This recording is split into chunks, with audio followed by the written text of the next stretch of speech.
بسم اللہ الرحمن الرحیم۔ رمضان مبارک جس طرح کل ذکر کیا گیا تھا کہ اپنے آب و تاب کے ساتھ الحمدللہ مکمل ساری برکتوں اور رحمتوں کے ساتھ ہم پر اس کا نزول یا ہم پر ایک مرتبہ دوبارہ آ چکا ہے۔ یہ ہمارے لیے بہت بڑی سعادت کی بات ہے کہ اللہ رب العزت نے ہمیں اپنی زندگی میں ایک مرتبہ دوبارہ رمضان مبارک جیسی نعمت عطا کی۔ ایک مومن اور مسلمان شخص وہ چاہتا ہے کہ ہر گزرنے والا دن اگر وہ قبر کے قریب جا رہا ہے تو یہ اس کے لیے اچھے سے اچھا ہوتا جائے اور وہ جنت کے قریب جاتا رہے۔ اس کے لیے لوگ کچھ نہ کچھ طریقے اپناتے ہیں کہ کس طریقے سے اپنی کمیاں کوتاہیوں کو دیکھا جائے۔ یہ ایک چارٹ آپ کے سامنے آیا ہے۔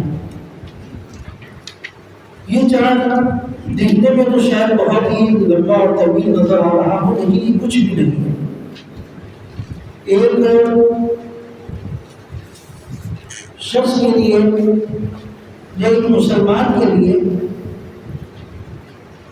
ایک ادنا قسم کا مسلمان اگر دیکھا جائے تو شاید اس چارٹ پر تمام چیزوں پر عمل پہلے سے ہی کر رہا ہے۔ کوئی انوکھی چیز نہیں ہے، کوئی الگ چیز نہیں ہے کہ جس کے لیے مستقل طور پر کوئی ریاضت کرنی ہو، مستقل طور پر کوئی مجاہدہ کرنا ہو، ایسا نہیں ہے۔ بلکہ معمولات میں جو ہم کام کرتے آ رہے ہیں انہیں کو ترتیب کرنا شروع کر دینا ہے، اور جب ہم اس ترتیب کے ساتھ کریں گے تو ہمیں پتہ نہیں چلتا رہے گا کہ ہمارے اندر کن کن چیزوں کی کمی ہے اور کن چیزوں کو ہم نے اپنے اندر اتارنا ہے اور لے کر آنا ہے۔ اب اگر اس کے اندر دیکھیں، ہیڈنگ انہوں نے دی ہے منتقی بننے کا رمضان کورس۔ یہ ایک کورس ہو جائے گا، اس کا کوئی استاد نہیں ہے، اس کے استاد بھی آپ خود ہیں اور شاگرد بھی آپ خود ہیں۔ اس کو خود آپ دیکھیں گے، جس طرح اپنا چہرہ آئینے کے سامنے جا کر دیکھتے ہیں، کوئی گھر لگا ہو، کچھ لگا ہو تو آپ کو پتہ چل جاتا ہے اور آئینہ آپ کو بتا دیتا ہے۔ تو یہ آپ کا ایک آئینہ ہوگا کہ میں کس طریقے سے جی رہا ہوں اور مجھے رمضان مبارک کس طریقے سے جینا چاہیے۔ اب ایک دن تو گزر گیا، لیکن آج کے دن ایک رفلی طور پر آپ کو ایک آئیڈیا ہو جائے گا میں نے ان میں سے کون کون سے کام کیے اور کون سے نہیں کیے۔ جو نہیں کیے وہ آپ کل سے اور آج سے شروع کر دوں۔ سب سے پہلے دیکھیں کہ میں نے تہجد کی نماز ادا کی۔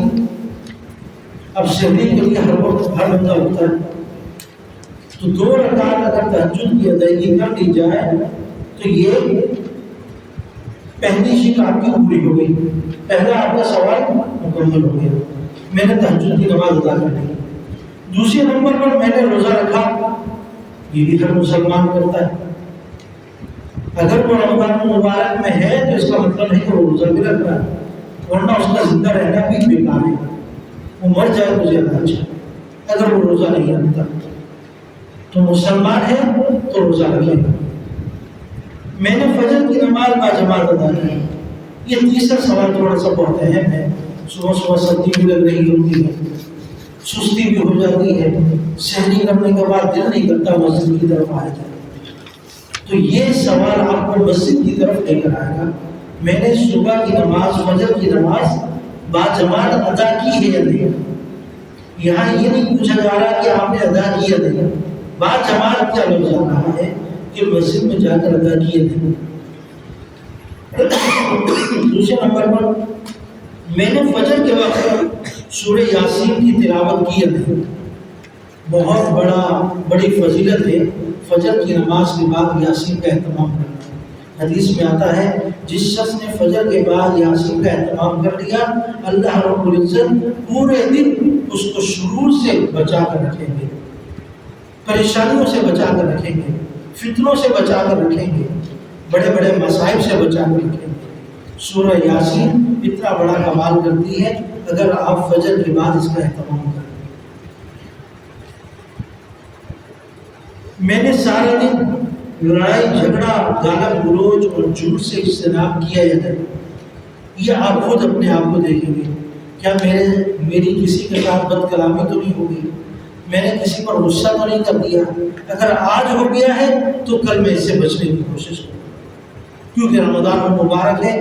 رمضان میں منع کیا گیا ہے، اگر کوئی شخص آپ سے لڑ رہا ہو تو اس کو بول دو بھائی میں روزے سے ہوں، میرے ساتھ ابھی لڑائی نہ کرو، میں روزے سے ہوں، اس کو رکوا دو۔ حدیث میں بالکل یہی الفاظ استعمال کیے گئے ہیں۔ اگر کوئی آپ کو غلط کہہ رہا ہے، آپ سے لڑ رہا ہے، تو آپ جواباً اس کو یہ جواب دے دو بھائی میں روزے سے ہوں، صرف یہی کافی ہے، کیونکہ میں روزے کی حالت میں تمہارے ساتھ لڑ نہیں سکتا، میں روزے کی حالت میں تمہارے ساتھ گالا گلوچ نہیں کر سکتا۔ اور ایک مومن تو روزے کے بغیر بھی یہ کام نہیں کرتا، لیکن کبھی کبھار کوئی اس طرح کا طبیعت نہ چاہتے ہوئے بھی اگر کبھی اس طرح ہو جائے تو بچنے کے لیے یہ کہا جائے۔ میں نے ظہر کی نماز باجماعت ادا کی۔ چھٹے نمبر پر ہے میں نے ظہر کی نماز باجماعت ادا کی۔ اب ہر شخص نمازیں تو ادا کرتا ہے، بس کوشش یہ کرنے کی باجماعت ادا کرتا ہے، مسجد میں آتا ہے۔ عصر کے بعد میں نے نبی اکرم صلی اللہ علیہ وسلم کی خدمت میں 100 مرتبہ درود پاک بھیجا۔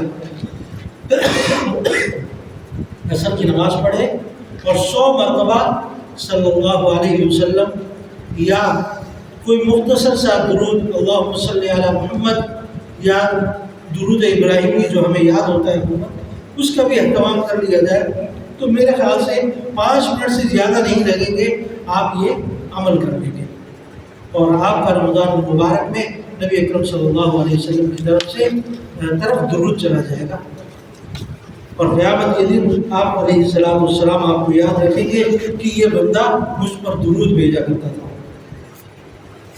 8ویں نمبر پر ہے میں نے کم از کم 1 پارے کی تلاوت کی۔ رمضان المبارک ہے، کوشش کریں کہ ہر شخص 1 پارے کی صبح سے لے کر شام تک تلاوت کر لے۔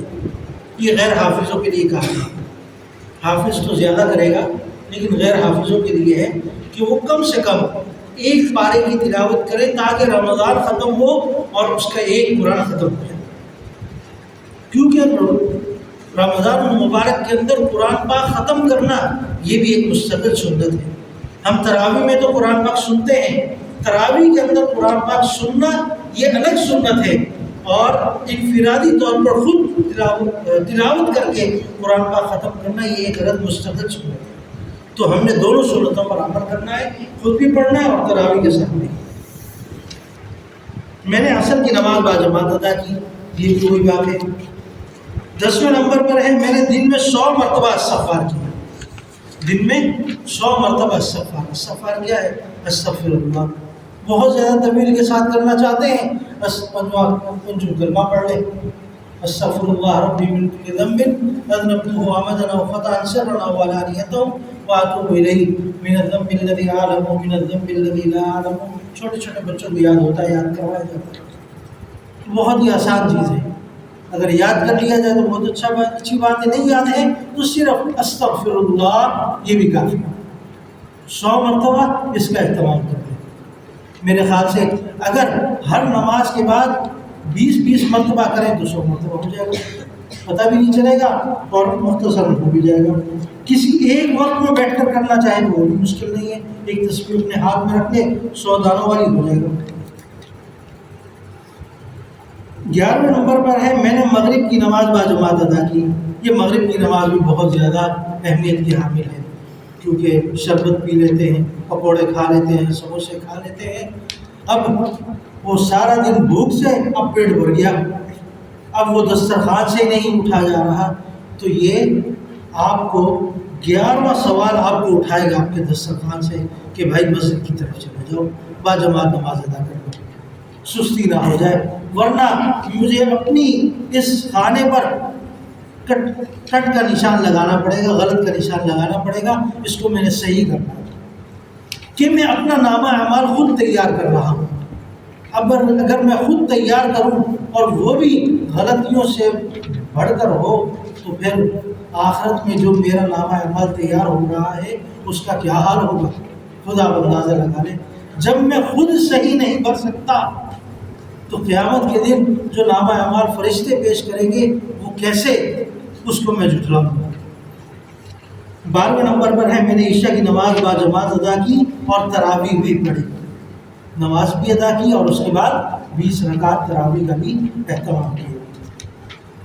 13ویں نمبر پر ہے والدین کی خدمت کی، جن کے والدین زندہ ہیں کوشش کریں ان کے پاس بیٹھیں، ان کی خدمت کریں، جن کے چلے گئے ہیں موقع ہے اس کی جگہ پر وہ ان کے لیے ایصال ثواب کا اہتمام کریں، ان کے لیے کچھ اضافی پڑھیں، کوئی استغفار کا اہتمام کریں، اس طریقے سے ان کو ثواب پہنچانے کی کوشش کریں۔ اب نیچے چلے جائیں، وہ کام جو عشرے میں کم از کم ایک بار ضرور کرنے چاہیے۔ یہ تو اوپر کے کام تھے، یہ تو روزانہ کرنے ہیں بالترتیب، یہ جو 11 12 13 نمبر تھے یہ تو بالترتیب روزانہ کرنے ہیں، اس کے اندر سستی نہیں ہونی چاہیے۔ اب وہ کام جو عشرے میں کم از کم ایک بار ضرور کر لیں، روزانہ نہ کریں لیکن کوشش کریں کہ ایک بار لازمی ادا ہو جائے تاکہ یہ والا عمل بھی ہو جائے۔ وہ کیا ہے؟ کسی مسلمان بھائی کو اپنے ساتھ افطار کرایا جائے، کیونکہ افطار کروانے کی بہت بڑی فضیلت ہے۔ اب یہ ضروری نہیں ہے کہ افطار کے لیے آپ بہت زیادہ اہتمام کریں، مختصر سا جو آپ کے پاس پکا ہے وہی کسی صاحب پڑوس میں دے دیں، کسی قریبی دوست کو دے دیں، اس طرح افطار کروایا جا سکتا ہے۔ میں نے اللہ کے راستے میں صدقہ کیا، اب صدقہ بھی ضروری نہیں کہ آپ لاکھوں ڈالر خرچ کر دیں، جو آپ کی وسعت کے مطابق ہے وہ آپ ادا کر دیں، 10 روپے 20 روپے 25 روپے 100 روپے 1000 روپیہ جو آپ دے سکتے ہیں وہ ادا کریں۔ جمعے کے دن سورہ کہف کی تلاوت کی، یہ اس کا اہتمام کیا جائے، یہ رمضان اور غیر رمضان ہر وقت اس کا اہتمام کیا جائے۔ سورہ کہف یا تو پوری سورت پڑھ لی جائے یا ابتدائی یا آخری چند پہلا رکوع اور آخری رکوع کا اہتمام کر لیا جائے تو یہ بھی کافی ہو جائے گا، لیکن اگر کوئی شخص پوری سورہ کہف کا اہتمام کرے تو بہت بڑی فضیلت۔ قیامت کے دن جب اندھیرا چھا جائے گا، ہر طرف اندھیرا ہوگا، قبر میں اندھیرا ہوگا، تو یہ سورہ کہف آپ کے لیے روشنی لے کر آئے گی۔ اس وقت آپ کے پاس چراغ ہوگا، جب کسی کے پاس کوئی دیا نہیں ہوگا آپ اپنے پاس سورہ کہف کی برکت سے روشنی لے کر ٹارچ لے کر ڈھونڈ رہے ہیں، ورنہ آپ بھی دوسرے لوگوں کی طرح بھٹکتے رہیں گے اندھیرے۔ ایک اور ہے میں نے صلاۃ التسبیح کا اہتمام کیا، یہ صلاۃ التسبیح پڑھی جاتی ہے، سب لوگ جانتے ہیں کہ جس کے اندر خوب تیسرے کلمے کا ورد کیا جاتا ہے رکوع میں، سجدے میں، قیام میں، تو یہ بھی اس کا بھی طریقہ پوچھ لیا جائے، کوشش کرنے کا رمضان مبارک میں ایک مرتبہ لازمی ادا کر لیا جائے۔ ایصال ثواب کیا اور اپنی موت کو یاد کیا، کم سے کم رمضان مبارک میں ہر عشرے کے اندر ایک دن کو اس طرح کا رکھیں جس میں آپ اللہ کے سامنے اپنی موت کو یاد کر کے تھوڑا سا روئیں، تھوڑا سا گر گرائیں، اللہ سے مانگیں، اللہ سے اپنے گناہوں کو بخشوائیں۔ کم سے کم عشرے کے اندر یہ کام کرنا چاہیے۔ اس سے اگلے خانے میں دیکھیں نیچے ہی وہ کام جو بہت اہم ہے، ہر ایک کے صحیح کے 5 نمبر ہیں، جو آپ نے صحیح کیا ہوگا اس کے 5 نمبر ہوں گے، ٹھیک ہے۔ میں نے رمضان مبارک میں ایک مرتبہ قرآن پاک مکمل کیا، یہ بھی کرنا ہے۔ میں نے رمضان مبارک میں ایک مرتبہ، وہ کس طریقے سے ہوگا؟ جب آپ روزانہ ایک پارے کی تلاوت کریں۔ میں نے مسائل غسل، وضو، نماز اور دعائیں سیکھی، یہ بھی کوشش کریں۔ یہاں کلاس بھی لگتی ہے، قاری صاحب بھی ہوتے ہیں، ان کے پاس بیٹھا جائے، کسی وقت نماز میں، کسی بھی نماز کے بعد کوشش کریں کہ اگر نماز کے اندر کوئی کمی کوتاہی ہے اس کو صحیح کرنے کی کوشش کریں، کچھ مسائل سیکھ لیے جائیں۔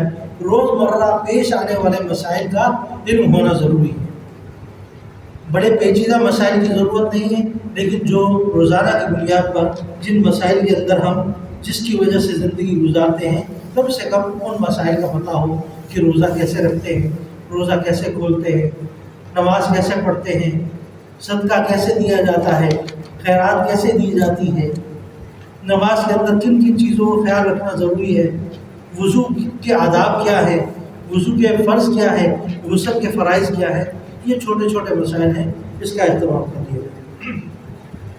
اس سے نیچے ہے میں نے آخری عشرے کی طاق راتوں میں سنت کے مطابق عبادت کی، 21ویں، 23ویں، 25ویں، 27ویں، 29ویں۔ اب یہ تمام طاق راتیں اس میں لکھ دی گئی۔ میں آپ سے کہتا ہوں کہ صرف آپ نے ان طاق راتوں میں اپنی وسعت کے مطابق 15 منٹ، 20 منٹ، 25 منٹ، آدھا گھنٹہ، بس اس سے زیادہ وقت نکالیں اور اس میں تلاوت کریں، جو کرنا ہے کریں، اور اس کے بعد سو جائیں، صبح اٹھ کر تہجد کی نماز پڑھیں، آپ کو پوری رات عبادت کا ثواب۔ مقصود یہ نہیں ہے کہ پوری رات جاگ کر گزار دی جائے، اگر کوئی کرتا ہے تو بہت ہی بڑی بات ہے، لیکن ضروری نہیں ہے۔ جتنا ہو سکتا ہے آپ اپنا حصہ شامل کریں اس کے لیے۔ میں نے مکمل رمضان تراویح پڑھی، میں نے مکمل رمضان روزے رکھے، میں نے مکمل رمضان قرآن سنا۔ یہ نیچے والے جو اعمال ہیں اس کو کبھی کبھی کرنا ہے، اور آخر میں ان کو آپ نے صحیح غلط کا نشان ان پر لگانا ہے۔ اور اوپر والے آج ایک تاریخ گزر گئی ہے، پہلا رمضان، تو اس پر دیکھنے آپ نے کیا کیا کام کیے، اس کو صحیح غلط جو بھی آپ کر سکتے کریں، اور کوشش کریں جہاں آج غلط ہوا ہے کل وہاں پر صحیح، پھر آگے صحیح چلتا رہے۔ اس طریقے سے ہمارا رمضان مبارک ایک قیمتی رمضان بن جائے گا، ایک انقلابی رمضان بن جائے گا، جو ہمارے اندر ایک بڑی تبدیلی لے کر آ جائے گا، اور ہمیں اندازہ بھی نہیں ہوگا کہ 30 دن گزر گئے اور محسوس بھی نہیں ہوگا کہ میرے اندر کیا کیا تبدیلی آ چکی ہے، جب آپ صرف اس کے مطابق چل رہے ہیں۔ ایک عادت ہو جائے گی، پھر ایسی عادت ہو جائے گی کہ نماز چھوڑنا آپ کو عجیب سا لگے گا، رمضان مبارک کے روزے نہ رکھنا آپ کو بہت زیادہ معیوب لگے گا۔ جب آپ اپنے آپ کو اس ایک مختصر سے صفحے کے اندر اتار دیں، گھر کی کسی جگہ پر لگا دیں، کوشش کریں کہ گھر میں جتنے افراد ہیں ان سب کو فوٹو کاپی کروا کر ہر ایک میں تقسیم کریں، ہر ایک سے کہا جائے کہ آپ اس کو بھرو، اور خود دیکھا بھی جائے، جو سرپرست ہے وہ کوشش کرے کہ دیکھ بھی لیں، تاکہ ایک طریقے سے تھوڑی سی نشاندہی بھی ہو جائے اور ایک دوسرے کو مل کر آگے لے کر جانے والے ہو جائے۔ اللہ تعالیٰ عمل کی توفیق۔